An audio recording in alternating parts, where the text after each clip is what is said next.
Questions for an interview that I'm doing? Just Sure, asking absolutely. questions? Okay, awesome. Here, let me sit down with you guys. Yeah. All right, so I'm just here to obviously, I just want to close the gap between Republicans, I should say conservatives and liberals, I believe is what people like to call it now. Yeah. So I'm just here to ask questions about the protest because I've heard so much about it online. Everybody's coming here, and I thought this would be the perfect idea for me to see everyone else's idea. So, Yeah. could you tell me what it is in particular that you are protesting today? Yeah, most specifically, just the involvement that Elon Musk has had in trying. I'm just trying to ask questions. He's following us around, telling Okay. people that. See, we So can't have conversations. yeah, so obviously Elon Musk has a lot of say in what's going on in the government, and has Trump under his thumb in Right. terms of all of the policies and decisions that are getting made. So Okay. we're just here to try to let them know that we elected, not we, but Donald Trump was the elected official, not Elon Trump, and there needs to be some accountability for what's going on, and it's hard to hold somebody accountable that's not an elected official, Right. and so Okay. and it seems like Trump has had a very hands-off approach Mhm. and has let Elon run most of it. Okay. And so this is just the side of the internet that I'm on. In my personal opinion, I heard that Doge is the way that it's set up was just to help the useless spending that's going on in America.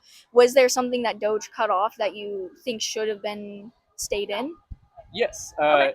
even as a former soldier in the army, like Mhm. there's a USAID provides a very specific role in our soft power abroad, Okay. and allows us to, that's like the carrot versus the stick in Mhm. terms of, um, you know, international diplomacy. So Okay. it's trying to, so the fact that he just went in there and like shut that off completely, kind of without, like I understand the need for wanting to find where there's wasted money and Okay. stuff like that, but like there doesn't seem to be any sort of analysis as to where that Okay. waste is, and the fact that the So. assumption of the cutting of cost is Mhm. cutting people's jobs, as Okay. opposed to finding where like maybe there's contracts that need to be Okay. reevaluated and stuff like that. But Okay. I see what you're like saying. yeah, so like the firing of people across the board is just kind of, I don't see how, like, that's a minimal amount of money Mhm. as far as things are concerned, and Mhm. it's not really Okay. getting to the root of the problem. I do agree that what they're cutting off is very little in comparison to what we need to actually start taking initiative on. Our government is an unbelief amount of debt.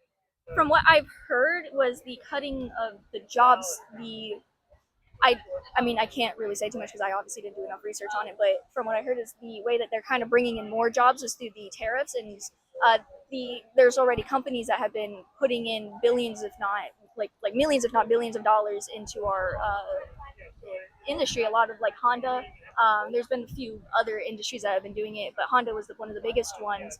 That is going to be putting in like thousands of jobs into our country. As far as the tariffs go, Mhm. like, um, that's not going to bring factories back right away. Okay. Like, there's the factories need to be built. They need to find the people to work in them, Okay. and there's not a direct correlation between people that have been fired from like USAID or the VA or something like Okay. that. That can, like, they're not factory workers. They're Okay. trained. They have a specific role, a job that they do within those government departments. So Okay. I then, see. like, Okay.